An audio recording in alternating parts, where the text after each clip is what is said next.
आदाब, नमस्कार, स्वागत है आपका। मैं हूं आपके साथ शफान अंसारी। दोस्तों, 29 अप्रैल 2025 ये तारीख याद कर लीजिए, क्योंकि ये तारीख बहुत अहम है देश की सियासत के लिहाज से। क्योंकि 29 अप्रैल को दिल्ली में सत्ता का असली धमाका हो चुका है और एक नई जंग की शुरुआत हो चुकी है, जो है आरएसएस बनाम मोदी युग की शुरुआत।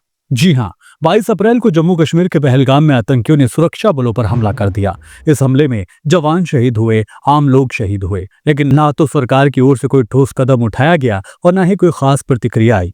इस पर राजनीतिक विमर्श काफी दिनों तक चला, लेकिन देश की राष्ट्रीय सुरक्षा पर यह एक बड़ा हमला था। देश की मीडिया का ध्यान जल्दी ही एक और अप्रत्याशित घटनाक्रम की ओर खिंच गया। दिल्ली के 7 लोक कल्याण मार्ग पर आरएसएस चीफ मोहन भागवत की अनएक्सपेक्टेड यानी अप्रत्याशित एंट्री से। खबर है कि 29 अप्रैल की सुबह बिना आमंत्रण सीधे प्रधानमंत्री निवास पर मोहन भागवत पहुंच गए। ये पहली बार है जब मोहन भागवत सीधे प्रधानमंत्री नरेंद्र मोदी के आधिकारिक आवास पर पहुंच गए, वो भी बिना किसी लाभ लश्कर के, एक सिंपल सी इनोवा कार से, वो भी बिना किसी औपचारिक निमंत्रण के, बिना किसी मीडिया की भनक के। ये कोई आम शिष्टाचार भेंट नहीं थी, बल्कि एक साफ और ठोस राजनीतिक इशारा था। सूत्रों के मुताबिक जो खबर मिल रही है, उससे पता चलता है कि भागवत के साथ 2 सीनियर प्रचारक और एक बंद लिफाफा था, जिसमें आने वाले बीजेपी के अध्यक्ष पद के लिए संघ की पसंद का नाम था। करीब 40 मिनट की इस बंद कमरे की मुलाकात ने भाजपा के इंटरनल संतुलन को हिलाकर रख दिया है। ये एक महज सुझाव नहीं था, बल्कि एक निर्देश, एक हिदायत की तरह था। संघ ने यह साफ कर दिया है कि अब पार्टी के टॉप लीडर्स का फैसला नागपुर करेगा, ना कि दिल्ली की बैठी सत्ता। संघ अब खुद को केवल एक वैचारिक मार्गदर्शक नहीं, बल्कि निर्णायक शक्ति के तौर पर पेश करना चाहता है। पहले यह खबर आई थी कि पहलगाम हमले की वजह से भाजपा के अध्यक्ष का ऐलान टाल दिया गया है, लेकिन धीरे धीरे सामने आया कि असली वजह कुछ और ही थी।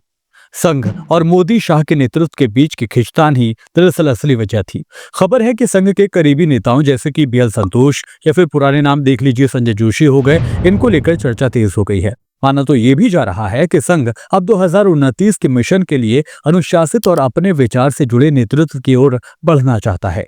अब सवाल यह है कि क्या नरेंद्र मोदी अब सिर्फ नाम मात्र के प्रधानमंत्री हैं? यह सवाल सिर्फ राजनीतिक गलियारों में नहीं पूछा जा रहा, बल्कि सोशल मीडिया और जनता के बीच भी गूंज उठा है। क्या मोदी का युग अब ढलान पर है? क्या आरएसएस अब भाजपा की नीति निर्धारण में सीधे दखल देने को तैयार है? और सबसे अहम, क्या प्रधानमंत्री जैसे संवैधानिक पद पर बैठा व्यक्ति पार्टी अध्यक्ष के चयन में भी आजाद नहीं रह गया है? वैसे भी यहाँ पर यह बताना जरूरी है कि संघ बनाम मोदी की खिंचतान कोई नई नहीं है, बल्कि इसकी शुरुआत 2014 से हुई। जब मोदी प्रधानमंत्री बने तो संघ ने जश्न मनाया। 2019 की जीत के बाद उम्मीद थी कि हिंदुत्व के एजेंडे को आगे बढ़ाया जाएगा, लेकिन मोदी शाह की जोड़ी ने धीरे धीरे संघ के असर को लिमिटेड कर दिया। राम माधव, सुरेश सोनी, भैयाजी जोशी, कृष्ण गोपाल जैसे चेहरों को धीरे धीरे हाशिए पर डाल दिया गया। संघ देखता रहा, सहता रहा, लेकिन अब 29 अप्रैल के बाद ये साफ हो गया है कि संघ अब और इंतजार नहीं करेगा।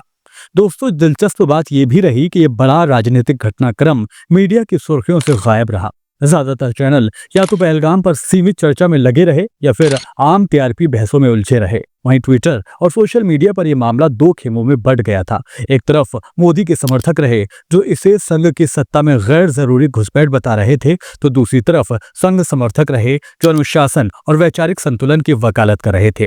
यहाँ ये सोचने वाली बात है कि अब आगे क्या होगा, क्योंकि ये घटनाक्रम भाजपा के अंदर एक नए युग की शुरुआत कर सकता है या फिर एक गंभीर विभाजन की भी इशारा यहां से मिल सकता है।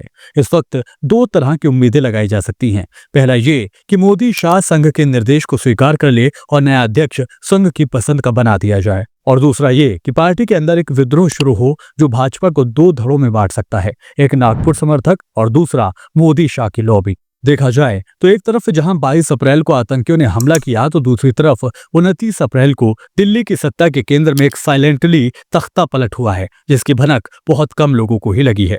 29 अप्रैल का दिन अपने आप में खास बन गया है।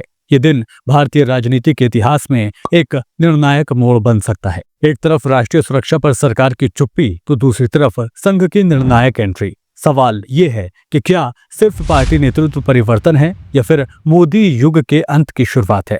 क्या लगता है आपको? आप अपनी राय कमेंट के जरिए हमें बता सकते हैं। फिलहाल मेरे साथ इस वीडियो में इतना ही। वीडियो पसंद आया तो वीडियो को लाइक करें, शेयर करें और हमारे चैनल को और हमें सपोर्ट करने के लिए चैनल को सब्सक्राइब करना बिल्कुल ना भूलें। फिर होगी मुलाकात। नमस्कार।